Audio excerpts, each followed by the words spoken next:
नमस्ते। आप सभी योग साधकों का मेरे YouTube चैनल योग गुरु मनोज सैनी में हार्दिक स्वागत है। कल हमने योगाभ्यास के लिए आवश्यक निर्देशों की चर्चा की थी। कल हमने उनके समय, स्थल, वेशभूषा, आयु, कितनी मात्रा में योगाभ्यास और श्वास प्रश्वास की चर्चा हमने कर ली थी। आइए आज हम योगाभ्यास के क्रम के विषय में जानेंगे कि किस प्रकार से, कौन से क्रम में हमें योगाभ्यास करना चाहिए। योग करते समय पसीना आ जाए तो हमें क्या करना चाहिए, और उसके बाद में विश्राम हमें कितना और किस मात्रा प्रकार से करना चाहिए, इसकी चर्चा हम आज के वीडियो में करने जा रहे हैं। आइए, तो क्या क्रम रखें योगाभ्यास का। तो योगाभ्यास के क्रम में पूज्य गुरुदेव स्वामी रामदेव जी महाराज जी ने जो अभ्यास का क्रम बताया है उसी के अनुसार हमें करना चाहिए ताकि अधिक लाभकारी हो। तथा यह क्रम सर्व रोगों को नाश करने वाला है। महर्षि पतंजलि के अनुसार योग के 8 अंग व अभ्यास क्रम बताए हैं: यम, नियम, आसन, प्राणायाम, प्रत्याहार, धारणा, ध्यान और समाधि। सामान्यतः नए योग साधकों को प्रारंभ में धीमी गति से सूक्ष्म योगिक क्रियाएं जैसे हाथ पैर, गर्दन व आंखों की क्रिया करनी चाहिए। नए योग साधकों को प्रारंभ में 2 से 5 दिन तक मांसपेशियों एवं जॉइंटों, संधियों में पीड़ा व दर्द का अनुभव हो सकता है। इसके बावजूद भी उसे अभ्यास जारी रखना चाहिए। यह पीड़ा धीरे धीरे अपने आप शांत हो जाएगी। धीरे धीरे अभ्यास बढ़ने लगे तो व्यक्ति को अपनी वय, उम्र व सामर्थ्य के अनुसार योगाभ्यास को आगे बढ़ाना चाहिए। योगाभ्यास के क्रम में सर्वप्रथम प्रार्थना पूर्वक ओम व गायत्री मंत्र आदि का मंत्रोच्चारण करना चाहिए ताकि मन योगाभ्यास के लिए सहज हो जाए तथा चित्त योग में स्थिर हो जाए। मंत्रोच्चारण के बाद सर्वांगीणी विकास हेतु सहज व्यायाम, जॉगिंग का अभ्यास करना चाहिए। इसके बाद में सूर्य नमस्कार क्षमता के अनुसार करना चाहिए। इसके बाद में परंपरागत व्यायाम 12 प्रकार के दंड व 8 प्रकार की बैठकों का अभ्यास क्षमता के अनुसार करें।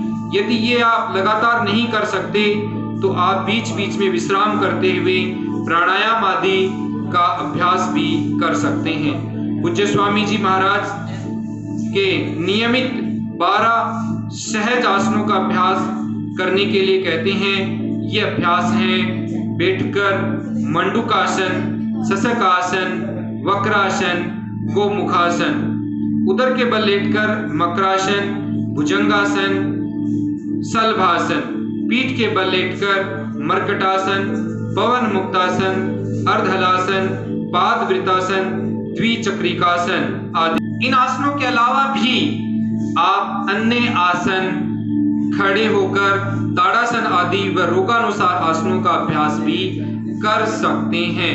इन आसनों के बीच बीच में सूक्ष्म योगिक क्रियाएं हाथ पैर, गर्दन व आंख, पेट आदि के लिए कर सकते हैं तथा प्राणायाम का अभ्यास भी हमें कर आसनों के अभ्यास के बाद थोड़े समय श्वासन व योग निद्रा का अभ्यास करें ताकि अंग प्रत्यंग शिथिल हो जाए।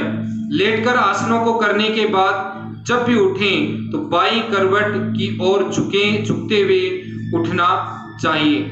आसन करते समय इस बात का हमेशा विशेष ध्यान रखना चाहिए कि यदि कोई द्विपार्श्व वाला आसन दाईं करवट करते हुए किया है तो उसे बाईं करवट भी अवश्य करना चाहिए। इसके अतिरिक्त आसनों का एक ऐसा क्रम भी निश्चित कर लें कि प्रत्येक अनुवर्ती आसन से विपरीत दिशा में भी पेशियों और संधियों का व्यायाम हो जाए। अर्थात जब हम दाईं ओर झुकते हैं तो दूसरा अभ्यास बाईं ओर हो, यदि हम आगे की ओर झुकते हैं तो अगला अभ्यास पीछे की ओर झुकने वाला अभ्यास हमें करना चाहिए। प्राणायाम का क्रम कौन सा हो? प्राणायाम का क्रम स्वामी महाराज जी बताते हैं कि सबसे प्रथम भस्त्रिका प्राणायाम, फिर कपालभाति प्राणायाम, फिर बाह्य प्राणायाम, फिर उज्जाई प्राणायाम, फिर अनुलोम विलोम प्राणायाम का अभ्यास करते हुए भ्रामरी और उद्गीत प्राणायाम का अभ्यास करना चाहिए और अंत में प्रणव ध्यान का अभ्यास 5 मिनट से लेके 10 मिनट तक कर सकते हैं। इसके साथ ही गर्मियों में शीतली व शीतकारी प्राणायाम का अभ्यास कर सकते हैं तथा सर्दियों में सूर्य विधि प्राणायाम का भी अभ्यास कर सकते। योगाभ्यास का समापन सिंहासन, हास्यासन, ताली वादन व शांति पाठ के साथ पूरा कर। योगाभ्यास करते समय हमारी दृष्टि कहाँ हो, इसके विषय में भी हम जानते हैं। योगाभ्यास करते समय एकाग्र होकर चित्त की स्थिति को स्थिर बनाए रखते हुए योगाभ्यास करना चाहिए।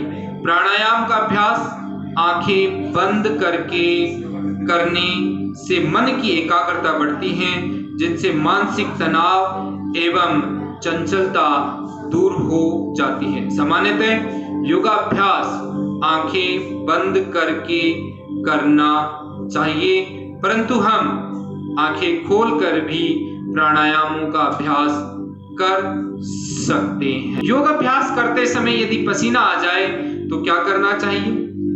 ये पसीना आना एक अच्छा संकेत है। योगाभ्यास के दौरान पसीना आ जाए तो उसे तौलिए से पोंछ लें। इससे चुस्ती आ जाती है, त्वचा स्वस्थ बनती है, रोगाणु व विजातीय पदार्थ त्वचा में रोम छिद्र से पसीने के साथ शरीर से बाहर आ जाते हैं।